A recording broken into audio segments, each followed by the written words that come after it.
Welcome friends. தமிழும் சரஸ்வதியும் இன்னைக்கு எபிசோட்ல வந்த சீன்ஸ் பத்தி பார்க்கலாம். தமிழ் நமச்சி ரெண்டு பேரும் ஒரு பேங்க்ல நின்றுட்டு இருக்காங்க. கண்டிப்பா இந்த பேங்க்ல லோன் கிடைச்சிடும் தமிழ் அப்படின்னு நமச்சி சொல்லிட்டு இருக்காரு. பேங்க் மேனேஜர் இப்போ தமிழை பார்த்து பேசுறதுக்காக கூப்பிடுறாரு. பிசினஸ்லாம் எப்படி போயிட்டு இருக்குது அப்படின்னு மேனேஜர் கேட்கிறாரு. இனிமேல் ஆரம்பிச்சாதான் சார் தெரியும் அப்படின்னு தமிழ் சொல்றாரு. கோதை இண்டஸ்ட்ரீஸ்ல இன்னொரு கம்பெனி இப்பதானே வாங்கி 3வது யூனிட் ஆரம்பிச்சீங்க அப்படின்னு சொல்றாரு மேனேஜர். மறுபடியும் புது கம்பெனி வாங்க போறீங்களா அப்படின்னு கேட்கிறாரு. நான் பேச வந்திருக்கிறது கோதை இண்டஸ்ட்ரிக்காக இல்ல சார், நான் தனியா புதுசா பிசினஸ் ஆரம்பிக்க போறேன் அப்படின்னு சொல்றாரு தமிழ். இதுக்காக லோன் கேட்டுதான் சார் நான் வந்திருக்கிறேன் அப்படின்னு சொல்றாரு. உங்க பேர்ல ஏதாவது சொத்து, மியூச்சுவல் ஃபண்ட் இந்த மாதிரி ஏதாவது இருந்துச்சுன்னா செக்யூரிட்டி கொடுங்க அப்படின்னு கேட்கிறாரு மேனேஜர். அந்த மாதிரி எதுவும் இல்ல சார் அப்படின்னு தமிழ் சொல்றாரு. இத்தனை வருஷமா கோதை இண்டஸ்ட்ரியில டைரக்டரா இருந்திருக்கிறீங்க, உங்க பேர்ல ஒரு சொத்து கூட இல்லையா அப்படின்னு கேட்கிறாரு மேனேஜர். இல்ல சார், நான் என்னோட குடும்பத்தை தான் பெரிய சொத்தா மதிச்சேன், என் பேர்ல எந்த சொத்துமே நான் வாங்கல சார் அப்படின்னு சொல்றாரு தமிழ். இனிமேல் நான் வாங்குவேன் சார், அதுக்கு நீங்க தான் சார் ஹெல்ப் பண்ணணும் அப்படின்னு சொல்றாரு. ஹெட் ஆஃபீஸ்க்கு நான் உங்களோட ஃபைலை அனுப்பி வைக்கிறேன், நான் முடிஞ்ச அளவு முயற்சி பண்றேன் அப்படின்னு மேனேஜர் சொல்றாரு. 10 daysல முடிஞ்சிடும் அப்படின்னு சொல்றாரு. தமிழ் இப்போ அந்த ரூம்ல இருந்து வெளியில வந்துடுறாரு. வந்து சரஸ்வதிக்கு கால் பண்ணணும் அப்படின்னு போனை பாக்குறாரு. போனை மேனேஜர் ரூம்ல விட்டுட்டு வந்துட்டேன், இப்போ எடுத்துட்டு வந்துடுறேன் அப்படின்னு சொல்லிட்டு போறாரு.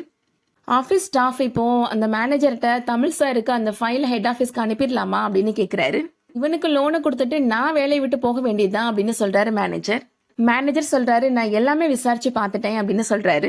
இந்த தமிழ் சொத்துக்காக அவனோட தங்கச்சி மாப்பிள்ளையே கொலை பண்ண பார்த்துருக்கிறான் அப்படின்னு சொல்றாரு. இவனுக்கு நான் லோன் கொடுத்தேன்னா பணத்தை வாங்கிட்டு இவன் எங்கேயாவது ஓடி போயிடுவான் அப்படின்னு சொல்றாரு. கொடுத்த ஃபைலை குப்பையில தான் போடணும் அப்படின்னு டஸ்ட்பின்ல தூக்கி போடுறாரு. தமிழுமே அதை பாக்குறாரு. நான் போனை வச்சுட்டு போயிட்டேன் அப்படின்னு எடுத்துட்டு போறாரு.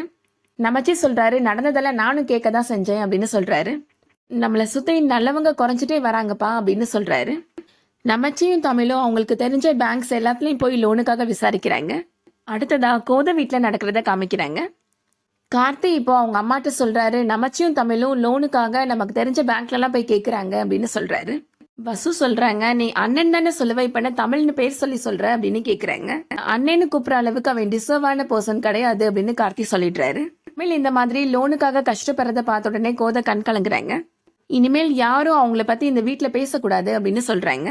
வசு சொல்றாங்க, உங்களுக்கு மாமாவை பிடிக்காதுன்னு சொல்றீங்க, ஆனா எதுக்கு என்கிட்ட எமோஷனல் ஆகுறீங்க அப்படின்னு கேக்குறாங்க. மனசு ஓரத்துல இன்னும் அவன் மேல கொஞ்சம் பாசம் இருக்கு, அவனுக்காக நான் விடுற கடைசி கண்ணீர் இதுதான் அப்படின்னு சொல்லிடுறாங்க கோதை. அர்ஜுன் அவரோட அக்கா ஹஸ்பண்ட சொல்றாரு, நான் சொல்ற மாதிரி பண்ணுங்க மாமா, அந்த தமிழ் என்னை பார்த்து பயந்து நடுங்கணும் அப்படின்னு சொல்றாரு. இதுக்கிடையில தமிழும் நமச்சியும் இப்போ வீட்டுக்கு போறாங்க.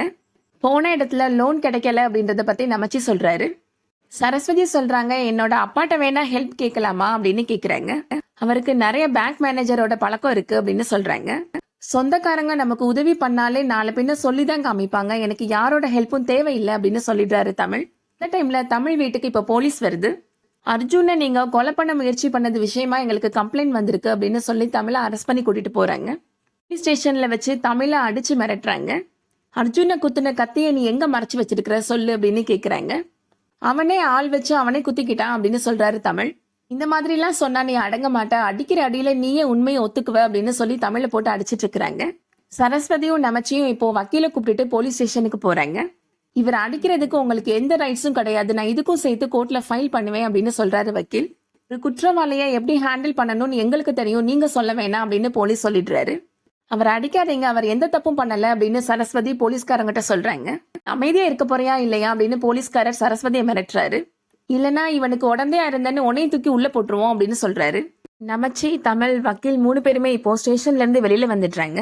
வக்கீல் சொல்றாரு, விக்டிம்க்கு ஆபத்து வரும்னு பெயில் தரமாட்டேங்கிறாரு அப்படின்னு சொல்றாரு. கோர்ட்ல பேசிக்கலாம் அப்படின்னு சொல்றாரு. கோர்ட்ல கண்டிப்பா பேசி வெளியில கொண்டு வந்துடலாம் அப்படின்னு சொல்றாரு. சரஸ்வதி நினைக்கிறாங்க, நியாயம் கிடைக்க வேண்டியது கோர்ட்டில் இல்ல, இதுக்கு யார்கிட்ட கேட்கணும்னு எனக்கு தெரியும் அப்படின்னு நினைக்கிறாங்க. நமச்சிட்ட அன்னை நீங்க வண்டி எடுங்க போலாம் அப்படின்னு சொல்றாங்க. அதோட இன்னைக்கான எபிசோட் முடியுது. இந்த வீடியோ உங்களுக்கு பிடிச்சிருந்துச்சுன்னா லைக் பண்ணிக்கோங்க. ரெகுலர் சீரியல் அப்டேட்ஸ்க்கு நம்ம சேனலை சப்ஸ்கிரைப் பண்ணிக்கோங்க. தேங்க்யூ.